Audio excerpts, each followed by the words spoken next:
Hello everyone, আসসালামু আলাইকুম। Welcome back to my channel. আশা করি আপনারা সবাই অনেক ভালো আছেন। আলহামদুলিল্লাহ, আমরা অনেক ভালো আছি। আজকে আমি আপনার লগে একটি ব্লগ শেয়ার করবো। আশা করি ব্লগটি আপনাদের কাছে ভালো লাগবো। তো এখন প্রথমে আমরা সকালে ব্রেকফাস্টটা করে লইছি, হালকা একটু ব্রেকফাস্ট করলাম। করার পরে এখন লাঞ্চটা রেডি হয়ে লইলাম। তো প্রথমে আমি আজকে রান্না করবো ডাল বুনা। তো দেখতে পাচ্ছেন আমি পরিমাণ মতো তেল নিছি, আর এখন আমি পেস্টটাও দিলাম। এখানে বড় একটা ফ্রেজ খাইটা দিলাইছি। দেওয়ার পরে এখন একটু মিক্স করে নিলাম তেলের লগে।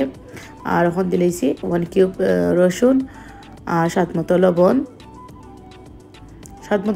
দেওয়ার পরে এখন আমি আবারও ভালোভাবে মিক্স করে নিব। আর ডালবোনা রেসিপিটা হয়তো আপনারা সবাই জানেন, তো আমি যেভাবে রান্না করি ওটা আপনারা লগে শেয়ার করলাম। তো ফেসটা এখন সফট হয়ে গেছে, এখন স্পাইসগুলো দিলাইমু। তো স্পাইসগুলো দিলাম। এখন আমি চিলি পাউডার দিছি, ধনিয়া পাউডার দিমু, হলুদ পাউডার, নর্মাল যে স্পাইসগুলো আমরা ইউজ করি রেগুলার স্পাইসগুলো দিলাম। আর একটু মিক্স পাউডার দিছি এখানেও। মিক্স পাউডারটা দেওয়ার পরে এখন আমি আবারও ভালো করে মিক্স করে নিব। আর এখন ডালটা দিলাম। ডালটা আমি ভালো করে ক্লিন করে দিয়েছি।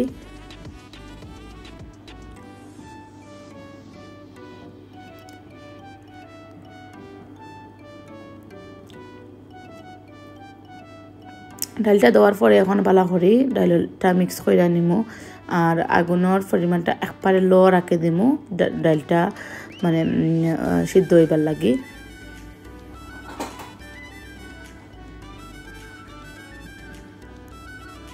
তো ডালটা প্রায় হাফ মানে সিদ্ধ হয়ে গেছে। এখন আমি আবারও ভালো করে মিক্স করে নিলাম।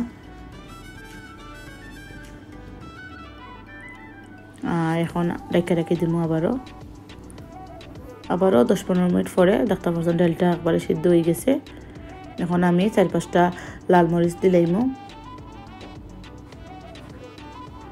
এখন আমি আগে একটু বাইজা রাখছিলাম।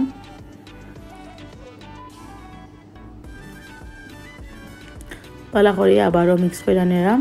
আর 2-3 মিনিট পরে নামাই দেব। আর এখন আমি শিম দিয়া রান্না করবো শুটকি। তো প্রথমে এখানে আমি শিম নিছি, আর পেঁয়াজ আর শুটকিটা আমি ব্লেন্ড করে দিছি। আর 1 কিউব রসুন দিলাইছি। আর এখন স্পাইসগুলো দিলাম।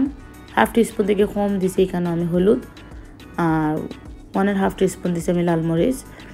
আর আমি এখানে নাগামরিচ একটু কম লাগে, মানে লাল পাউডারটা পরিমাণটা একটু কম দিছি। দেওয়ার পরে এখন আমি ভালো করে মিক্স করে নিলাম।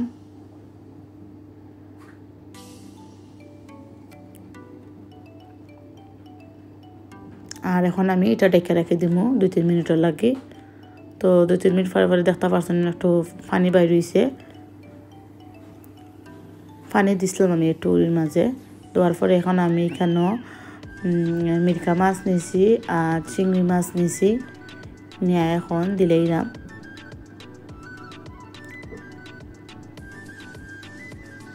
দেওয়ার পরে একটু বালা করিয়া মিক্স কইরা নিমু উড়ির লগে মাছ।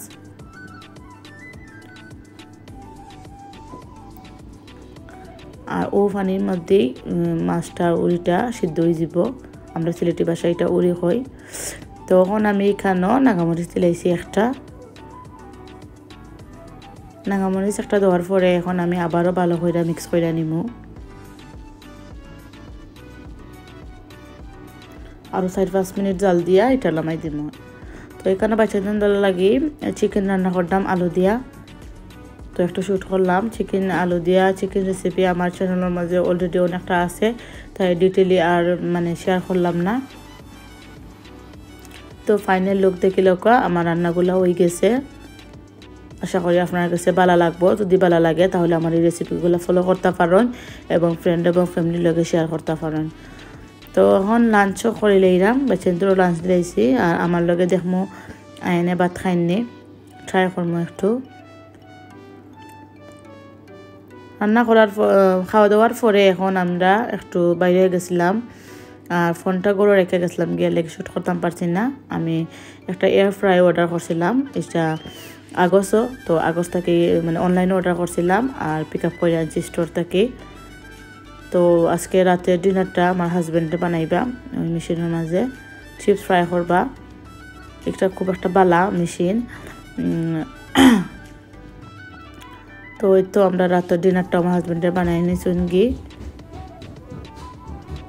কবাব বানাইছেন আর চিপস, আবার চেন্তরে নুডল দিলাম। আজকে এতটুকু নতুন একটা ব্লগের আমন্ত্রণ জানাই আমি বিদায় নিলাম। আপনারা সকল ভালো থাকবা। আল্লাহ হাফিজ। আসসালামু আলাইকুম।